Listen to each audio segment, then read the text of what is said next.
الحمد لله الذي خلق آدم من طين وجعل نسله من سلالة من ماء مهين قسمهم بعلمه إلى أصحاب الشمال وأصحاب اليمين اللهم صل وسلم وبارك على سيدنا محمد وعلى آله وأصحابه أجمعين أما بعد فيا أيها الناس أوصيكم ونفسي بتقوى الله فقد فاز المتقون بسم الله الرحمن الرحيم رب اشرح لي صدري ويسر لي أمري واحلل عقدة من lisani yafqahu qawli. Kaum muslimin, para jamaah yang dimuliakan Allah Subhanahu wa taala.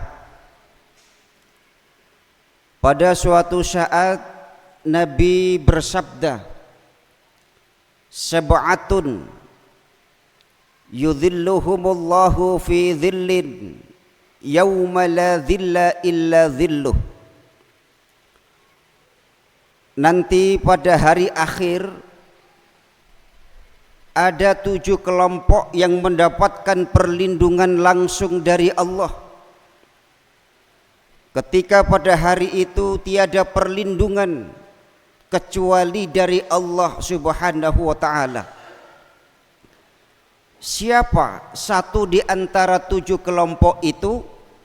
Nabi menyatakan syabun nasya'a fi ibadatillah. Ialah pemuda yang rajin dan tekun beribadah kepada Allah Subhanahu wa taala. Ini satu kelompok yang istimewa, sebab masa-masa muda ini jiwanya sedang bergelora, nafsunya membara, tetapi kehidupannya dihabiskan untuk mendekatkan diri kepada Allah Subhanahu wa taala. Jiwanya tidak kosong, tapi berupaya untuk terus mendekatkan diri kepada Sang Pencipta. Inilah kemudian mengapa Allah jamin kelompok ini sangat istimewa, mendapatkan perlindungan langsung dari Allah Subhanahu wa taala. Para hadirin,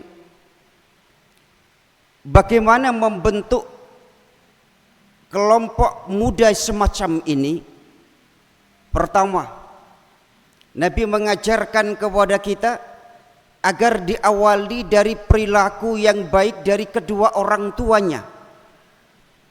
Sejak kandungan sudah dididik untuk mendekatkan diri dan beribadah kepada Allah Subhanahu wa taala. Kala itu ketika ibu kita membaca Al-Qur'an sementara kita masih dalam kandungan, itu sejatinya adalah pendidikan dini yang diajarkan oleh emak kita ketika kita masih di kandungan. Supaya apa?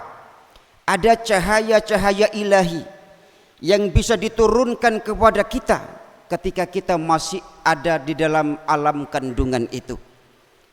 Ketika kita lahir, orang tua kita mendidik kita untuk mengenalkan kepada Allah Subhanahu wa taala melalui pendidikan-pendidikan sejak dini. Karena itulah kuncinya adalah iman kepada Allah. Allah mendidik kepada kita melalui nasihat Luqmanul Hakim, ya bunayya la tusyrik billah. Wahai anakku, jangan sekali-kali engkau menyekutukan Allah. Di alam ini tidak ada Tuhan kecuali Allah. Di muka bumi ini tiada Tuhan yang kecuali Allah Subhanahu wa taala. Karena itu pantas keimanan ketuhanan ini menjadi falsafah kehidupan berbangsa kita. Termaktub di dalam sila pertama di dalam Pancasila berkaitan dengan keimanan dan ketuhanan.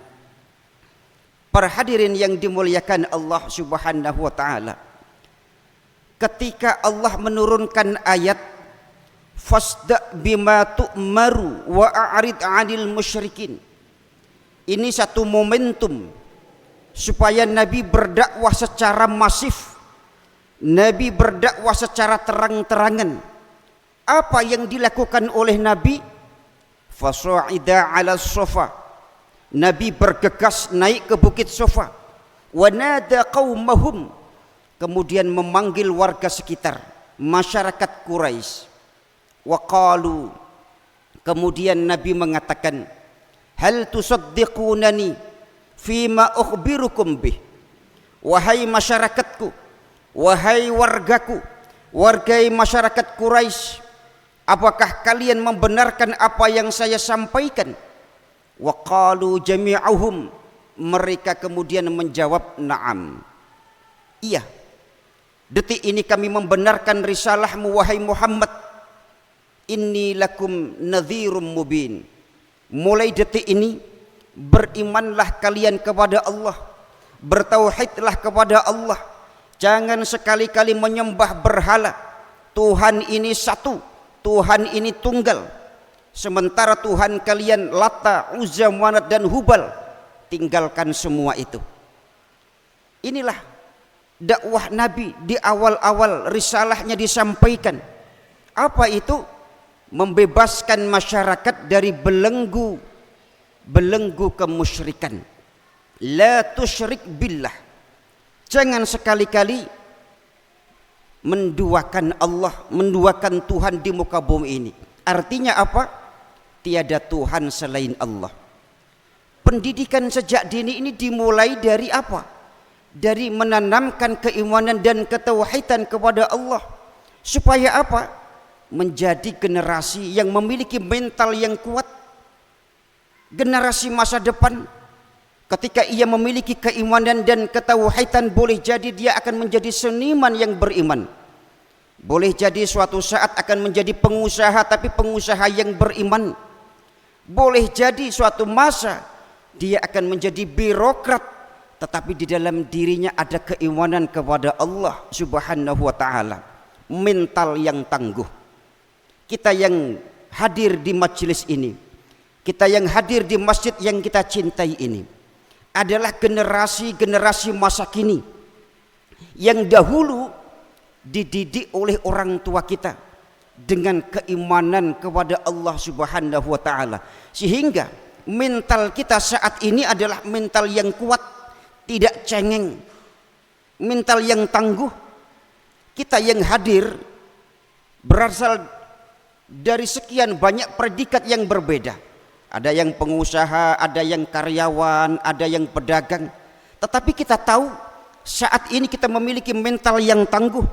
Mengapa itu terjadi? Kita harus akui bahwa dahulu orang tua kita telah mendidik dengan keimanan dan ketauhidan kepada Allah Subhanahu wa taala. Karena itu, sesibuk-sibuknya pekerjaan kita, hari ini, detik ini, kita tetap meluangkan waktu untuk menyembah kepada Allah Subhanahu wa taala, tidak melupakan kewajiban kita. Kalau ini menjadi dasar dan prinsip kehidupan kita, meski harus kita wariskan, kepada siapa kita mewariskan? Pertama, kepada keluarga terdekat kita. Allah menyatakan, wa anzir ashirataka al-aqrabin, didik keluarga terdekatmu. Boleh jadi istri kita, boleh jadi anak kita, boleh jadi cucu kita, buyut kita. Merekalah sasaran yang paling awal yang harus kita tanamkan untuk memiliki keimanan dan ketauhidan, supaya mereka tidak memiliki mental-mental yang cengeng. Laisal fata man qala hadza abi, tidaklah disebut seorang pemuda yang mengatakan ini lo bapak saya, ini lo emak saya, ini lo paman saya, ini lo pak de saya. Bukan seorang pemuda yang hanya mengandalkan orang-orang yang berprestasi sementara dirinya tidak memiliki prestasi apa-apa. Tidak disebut sebagai seorang pemuda. Mangqala hadza abi, yang memiliki mental cengeng, yang menjilat, yang bisa mengatakan asal bapak senang. Mental-mental demikian itu tidak diajarkan oleh Nabi kita, tidak diajarkan oleh kedua orang tua kita.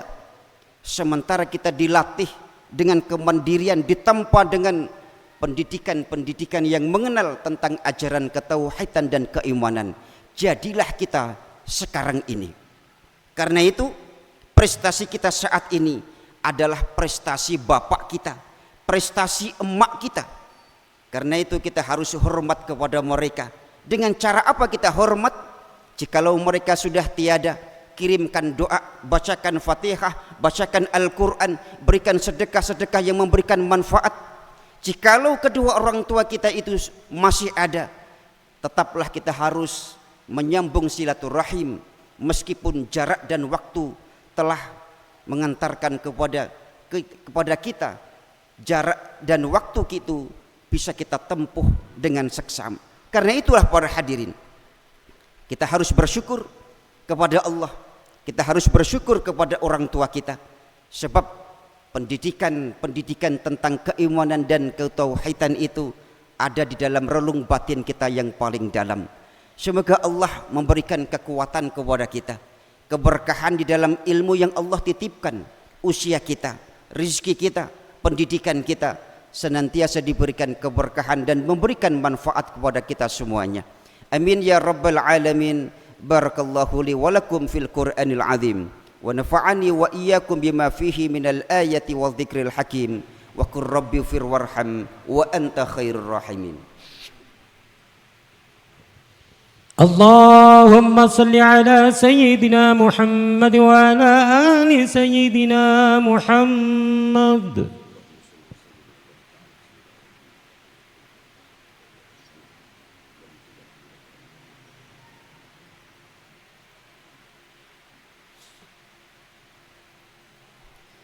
الحمد لله الذي أمرنا بالمبادرة بالأعمال الصالحات والنظر ما قدمت أنفسنا للآخرة من الحسنات.